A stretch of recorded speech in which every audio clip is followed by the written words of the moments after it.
গ্লাসটা ক্লিন করে নিলাম, চালাতে সমস্যা হচ্ছিল, এখন মোটামুটি ক্লিয়ার আছে। এখন এই চাংখারপুরের সামনে দিয়ে আমরা বের হব, যাত্রাবাড়ি ফ্লাইওভারে উঠবো।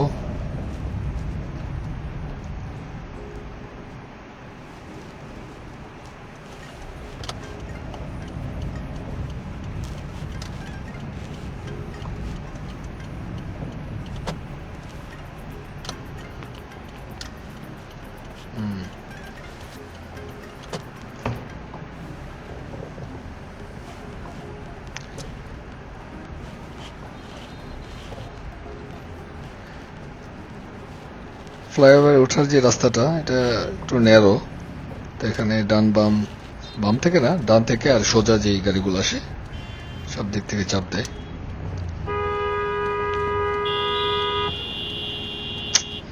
কি সমস্যা, এই সিএনজি এখানে প্যাসেঞ্জার নামাইতেছে, হইলো?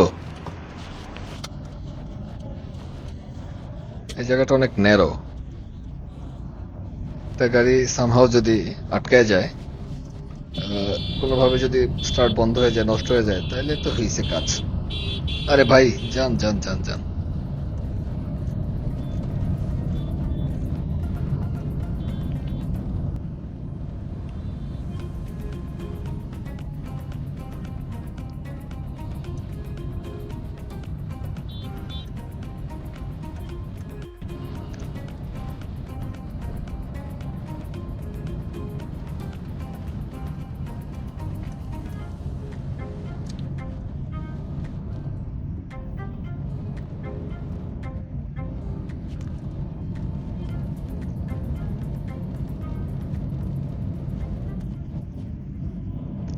ফ্লাইওভারটা ডাবল লেন, 4 লেন হইলে আসলে ভালো হতো, মানে দুইটা হচ্ছে যাওয়ার দুইটা আসার, তাহলে আর সমস্যা হইতো না। বাট তবে নাইম আমার থেকে কানা হয় ভালো, আগে যে অবস্থা ছিল তার থেকে তো অ্যাটলিস্ট বেটার।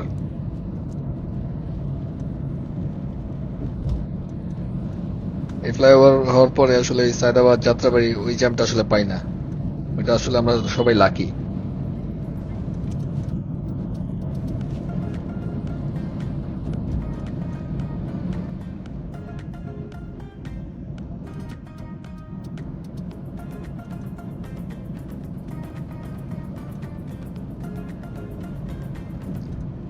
এটা হচ্ছে সিদ্দিক বাজার,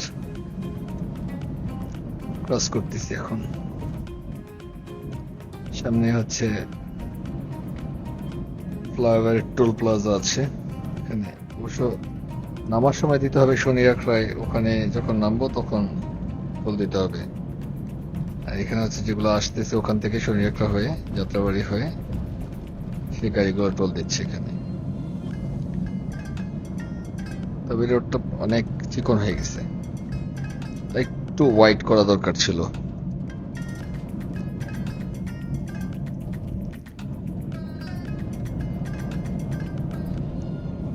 একটু বাড়াই স্পিড।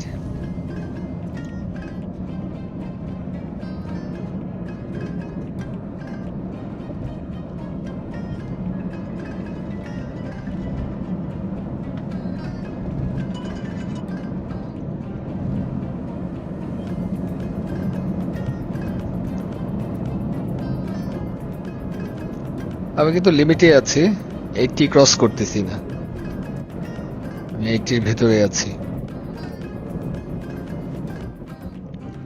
কারণ স্পিড যখন আপনার 100+ হবে তখন গাড়ি আসলে আউট অফ কন্ট্রোলেই থাকে, তো রাস্তা ভেদে আর কি। 300 ফিটে গিয়ে যদি আপনি 60-তে চালান, তাহলে তো আসলে একটা সমস্যা হতে পারে।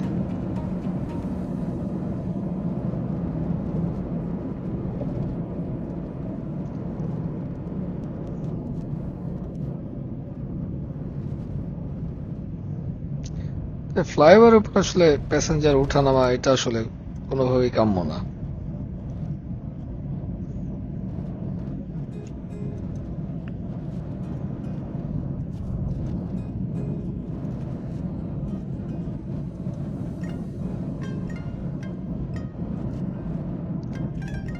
যারা মোটরসাইকেল চালান এই সাইডটা দিয়ে দেখেন দুইটা পাতের মতো আছে, রেল লাইনের পাতের মতো, মানে এটা হচ্ছে জয়েন্ট। তো বাইক নিয়ে যখন আপনারা এই ক্রস করবেন একটু মানে খেয়াল করে করতে হবে। এই পাতের কারণে কিন্তু অনেক অ্যাক্সিডেন্ট হয়, তো সবাই কেয়ারফুলি চালাবেন। এখানে অনেক মানুষ মারা গেছে জাস্ট এই ক্রসিংটা ক্রস করার জন্য, মানে যে আন্ডারস্ট্যান্ডিং যে কিভাবে পার হবে বা কিভাবে বাইকটা নেবে। তো যাই হোক, সবাই কেয়ারফুলি বাইক চালাবেন, কারণ মাঝে মাঝে দেখা যায় যে ফ্লাইওভারের উপর অ্যাক্সিডেন্ট, মোটরসাইকেল আরোহী নিহত, দেখলে খারাপ লাগে আসলে। অলমোস্ট যাত্রাবাড়ি চলে আসছি।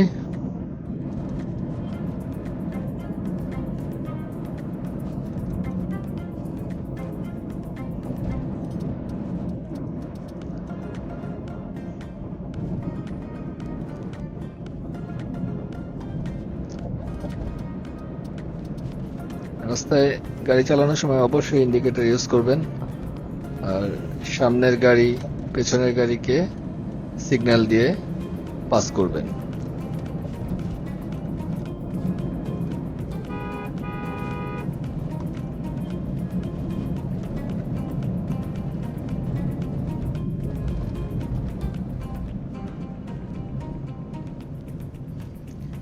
চলে আসছি শনিয়াকড়া।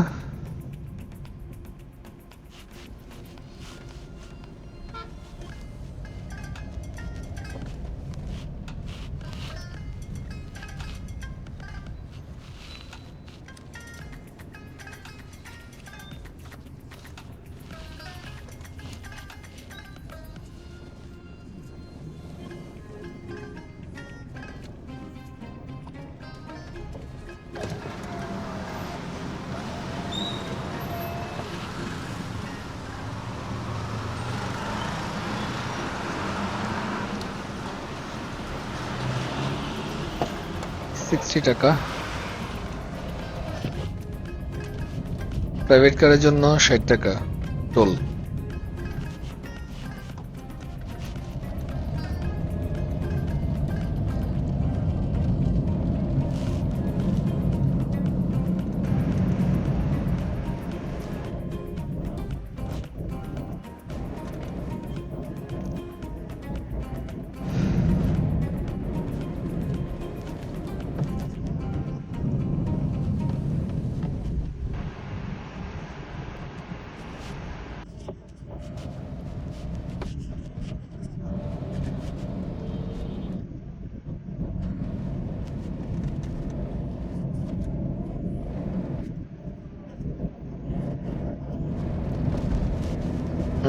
ঠিক আছে।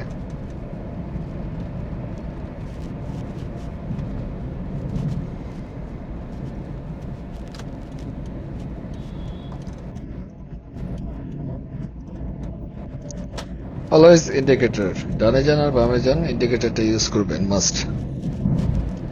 আমি চেষ্টা করি আসলে পেছনের গাড়ি বা সামনের গাড়িকে সিগন্যাল দিয়ে লেন চেঞ্জ করার বা সাইড করার বা ওভারটেক করার।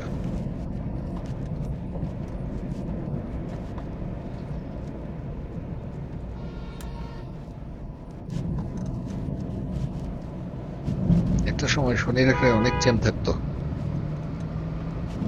এখনো থাকে, বাট ওই পরিমাণ না একদম, যেটা একদম যাত্রাবাড়ি সায়দাবাদ পর্যন্ত মানে শনিয়াকড়া টু মানে রায়েরবাগ থেকে শনিয়াকড়া পর্যন্ত। এই আস্তে শিট ম্যান, ওভারব্রিজ উপরে আছে, তারপরও এরা নিচ দিয়ে পার হবে। আমার নিজের চোখের সামনে আমি একটা অ্যাক্সিডেন্ট দেখছি, মা আর ছেলে একদম স্পটেই ডেড। সো প্লিজ আপনারা যারা রাস্তা পার হবেন চেষ্টা করবেন যে অবশ্যই ওভারব্রিজ ইউজ করবেন, প্রয়োজনে থেমে থেমে ওভারব্রিজের সিঁড়ি বেয়ে উঠবেন, বাট এইভাবে লাইফ রিস্ক নিয়ে আপনারা প্লিজ রাস্তা পার হবেন না।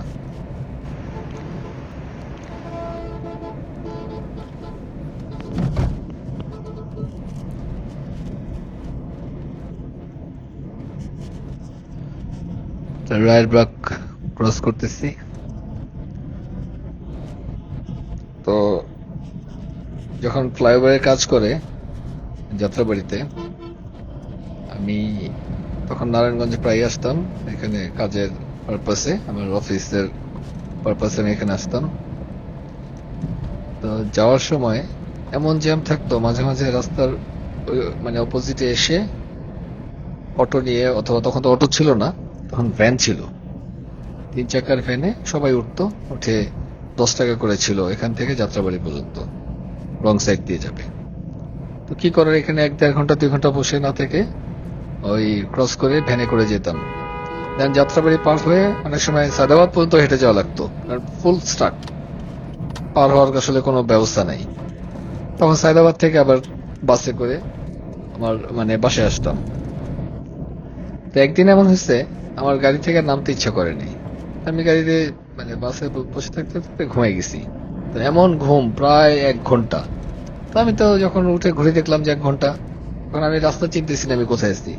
পরে মানে ভালো করে আশপাশে খেয়াল করে দেখি, মানে আমি যেখানে ছিলাম আমি সেখানেই আছি। মানে আমি বিশ্বাস করতে পারতেছিলাম না। পরে আর কি করবো, বাস থেকে নেমে রাস্তার ওই পাশে গিয়ে পরে আবার ওই ভ্যান থেরাপি দিলাম।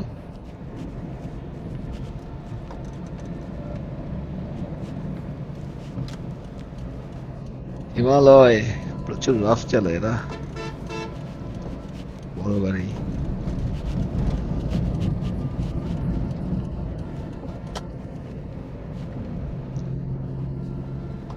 সামনে নারায়ণগঞ্জ সাইনবোর্ড, সাইনবোর্ড এলাকা, ডান দিকে গেলে চাষারা, চাষারা রোড।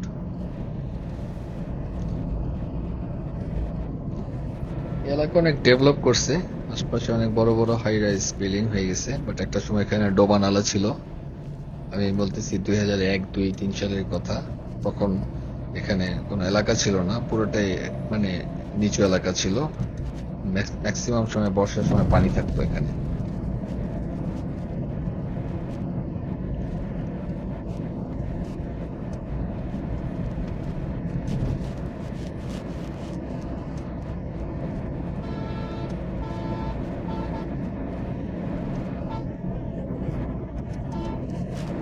সাইনবোর্ড চলে এসেছি, যে ওভারব্রিজ।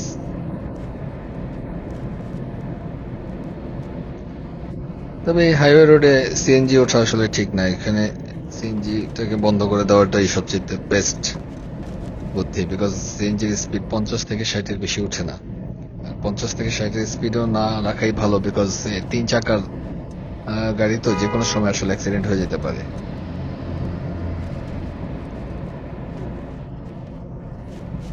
সামনে হচ্ছে সানার পার্ক। একটা সময় আমি এখানে অনেক আসতাম।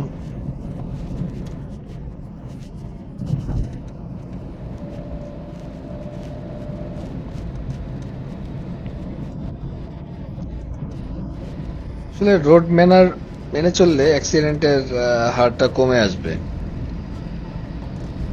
আপনি বারবার লেন চেঞ্জ না করে একটা লেনে একটা নির্দিষ্ট স্পিডে থাকবেন, লেন ওয়াইজ যে স্পিডটা রিকোয়ার্ড সেই অনুযায়ী আপনি গাড়ির স্পিডটা রাখবেন, মানে যতটুকু সম্ভব সেফ। এই দেখছেন, এই যে দেখেন রাস্তার মাঝখানে একদম বাসটা দাঁড় করে ফেলছে। ওহ, এই সমস্যা। আরে আরে, এরা তারপরও দৌড়াদৌড়ি করবে, তারপরও এই এত বড় একটা ডিভাইডার ক্রস করবে দৌড়ায়, তারপরেও ওভারব্রিজ ইউজ করবে না।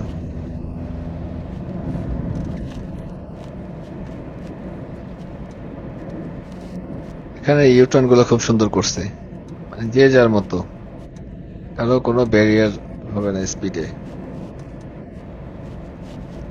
এই জায়গার নাম হচ্ছে মৌচাক, চিটাং রোড, মৌচাক। নারায়ণগঞ্জ এলাকা পড়ছে।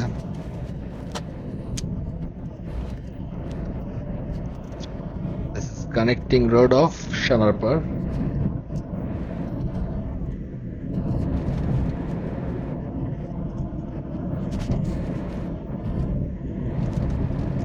বাইরে বলতেছি আমি আমার এই এলাকা আসার গল্প।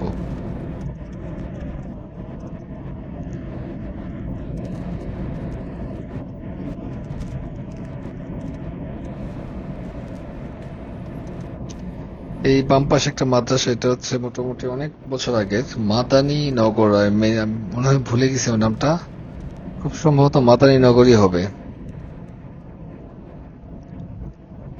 আর সামনে হচ্ছে চিটাং রোড।